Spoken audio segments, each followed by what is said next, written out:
on takeoff is... That's our F-35 Lightning II.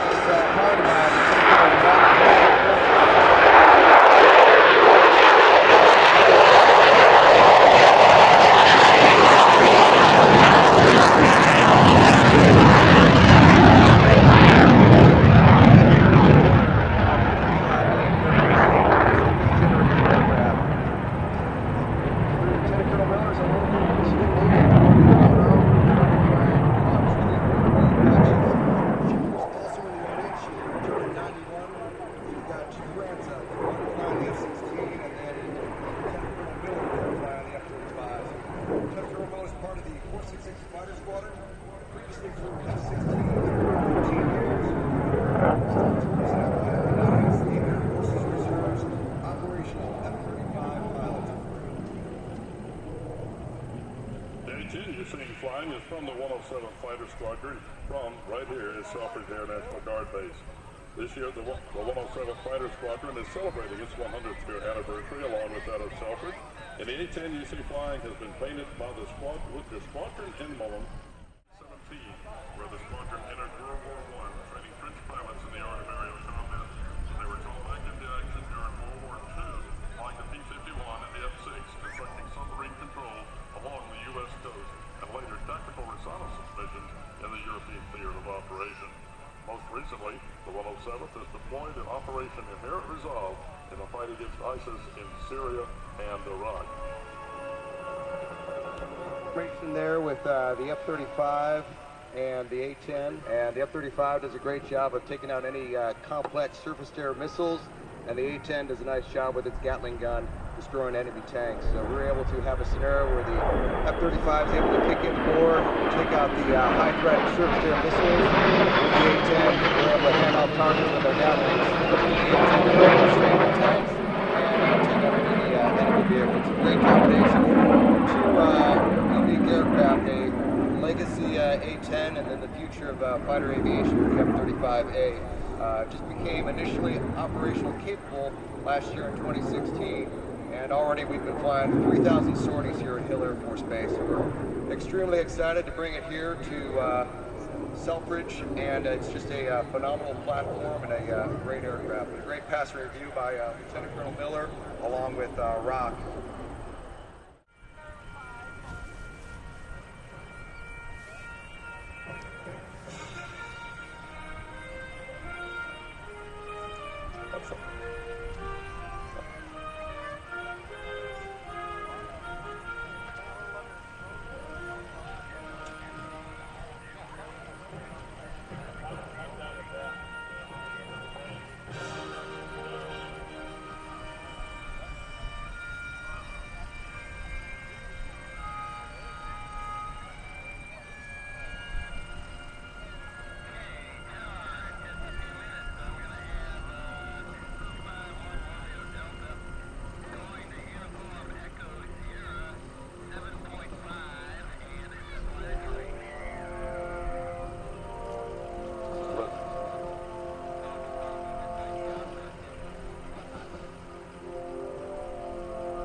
Who have served their country in the sky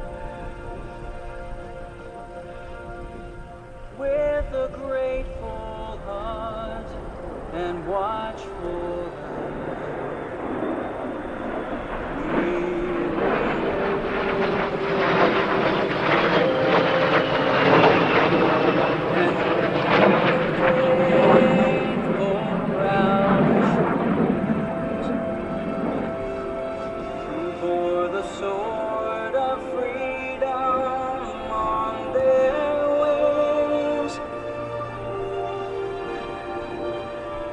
give me on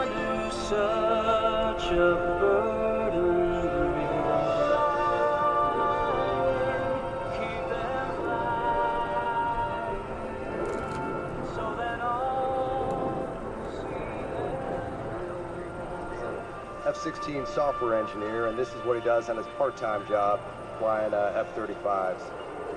It's been a phenomenal time. He's lived in Salt Lake City, Utah for the last 10 years with his family, and is obviously deployed multiple times to Iraq, and recently just completed the combat archer combat hammer exercise, in which the F-35 fired 11 air-to-air missiles this past week,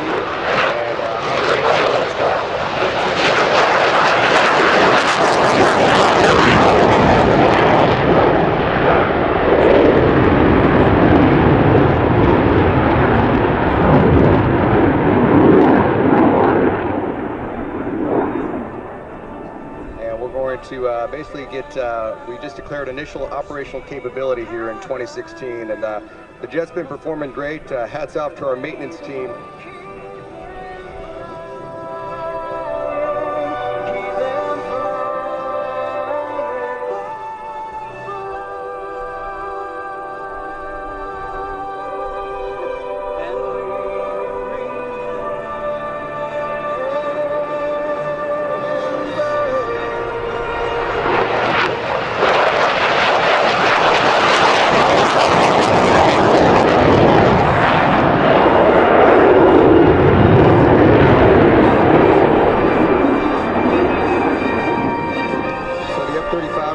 By the 466 Fighter Squadron, the Air Force Reserve, and we fly alongside our active duty counterparts in the 34th Fighter Squadron. So the two operational F-35 squadrons, as operational pilots, our job is to be able to deploy anywhere in the world within 72 hours. Thank you, Colonel. We appreciate that, giving us the information about the F-35. And Dan, we want that airplane.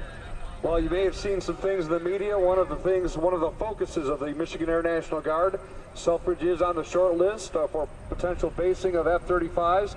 And one of the things that Selfridge brings to the table when we look at potential future missions here, we've been flying fighter aircraft here for 100 years. We have the personnel that know how to maintain and operate fighter aircraft. We've deployed with fighters numerous times, too numerous to mention, including just last year to Operation Inherent Resolve. But one of the things that Selfridge brings to the table is the full package of the Michigan National Guard. Up in Alpena, in Northeast Michigan, the Alpena Combat Readiness Training Center, a very large piece of air-to-air combat space up there. It's a very attractive package for the Air Force. And here coming in from the right with its heritage paint is the A-10 Thunderbolt II, commonly known as the Warthog. This aircraft, flown and operated by the 107th Fighter Squadron and maintained to a meticulous level by the men and women of the 127th Maintenance Squadron, the 127th Aircraft Maintenance Squadron, operating out of, you've probably been in some of those hangars today. There's some displays over there, Hangar 3, Hangar 5.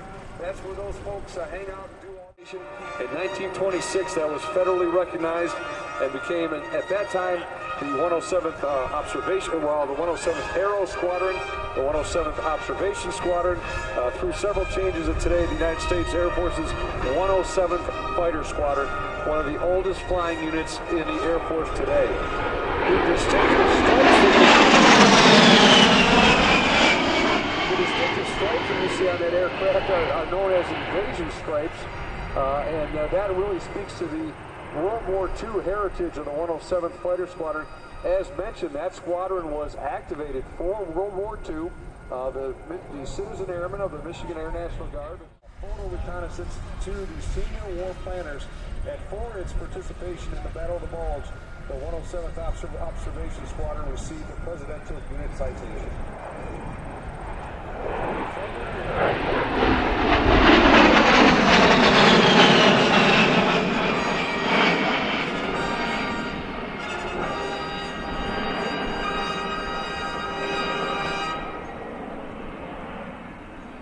Known as the Warthog, the A-10 is perhaps, Hugh, the ugliest aircraft in the modern Air Force inventory. But I'll tell you what, if you are a soldier or a Marine on the ground, this is the bird that you want flying over you. It fires a 30-millimeter Gatling-style gun, a best friend when it responds to a call for help. A little bit of that close air support, the cast vision.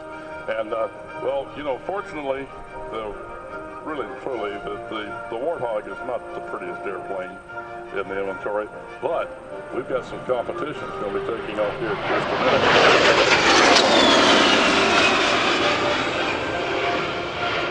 So I want to give a shout out to all of our Red Devil airmen who are with us here today, both those who are currently serving, and of course a lot of Red Devil alumni have been here Friday, Saturday, and today.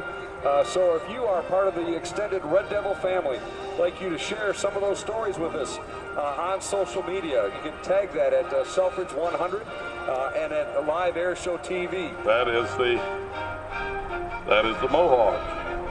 The OV-1, Observation 1. Have I got a deal for you today? Direct from the recruiting command. Anybody who enlists in the Michigan Air National Guard today, you will receive this t-shirt. All right, but in all seriousness, especially for the young people, those who are in high school, even those who are in middle school, it is not too early to ask some questions to find out what the opportunities are. You can enlist in the Air National Guard. You get expert training.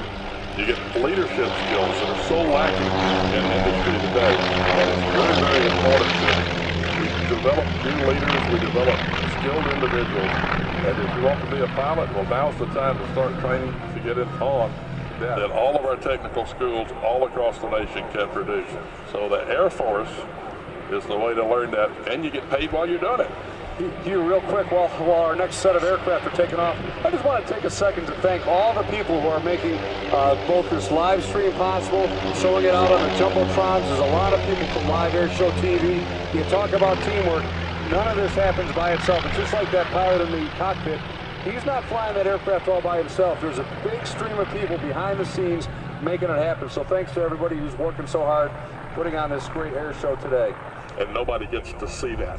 And that's what's going on here, not only behind the scenes over here in the where the truck behind us, but also on the field. Our operators for our downlinks from the aircraft that are receiving those in-cockpit videos. You said it, it's right. And you know, here again, time for another plug. That is the skills that you can learn in electronics, as avionics, everything else right here. So if you want to enlist, we got the t-shirt. We're ready to give you the rest. You have to pry it out of my fingers. Approach control, Cleveland Center, all of the hidden mechanisms, because we were talking about the hidden mechanisms that go on, is all the things that go on behind to make it. All the activity that's happening today, it just puts me in mind of all the team members that are a part of this. Looking across the field at our air traffic control tower, those folks part of our 127th Operations Group, all those types of services, the emergency management services that are essential to a military operation, that all exists in the Civil Engineering Squadron. So if you want to be a plumber, the place to learn how to do that is in the Air Force, and more specifically in the 127th CE, that's our Civil Engineer Squadron. And here goes our Warthogs taking off. They'll be participating later in the air show. They're going to hold as we're getting a lot of airplanes in the air, which ought to indicate to you that we're going to have a lot of activity taking place here tomorrow. It's going both fixed wing and rotor wing, and we only lent them to the pilot. The aircraft belong to us. It belongs to the maintainers. The pilots just get the privilege of going out and we used to say break them. And that's part of that. What we've got, we got the 4 A-10s, and then we're going to launch the KC-135. Q4 A-10s taking off. Of course, these aircraft always work primarily in a group of 4, but at least as a team of 2. Here, I want to talk with one of our Michigan Air National recruiters who's with us here today, Sergeant O'Connor. And Sergeant, I know you guys have been talking to a lot of young people today. Just tell us a little bit about the questions that are being asked and the opportunities that exist in today's Air National Guard. Absolutely. What they're looking for a lot of the times is somebody to help them assist with schooling. So we're here to help that. It includes the propulsion shop. So with those 3 shops, you're either working with missiles, you're working with the plane, or you're working with different systems, including the avionic systems, to help the pilots, control their planes a little bit better. So a lot of hands-on technical skills, great for young men, young women who have kind of that mechanical mindset, right? Yeah, absolutely. Yeah, now of course, not everybody's cut out to be a mechanic, not everybody can work on a jet engine, so tell us about some of the jobs that we wouldn't think about that are in the Air Force. Absolutely. A lot of times people don't really notice that the Air Force has as many different careers, different paths, including security forces. We have police officer, we have fire department.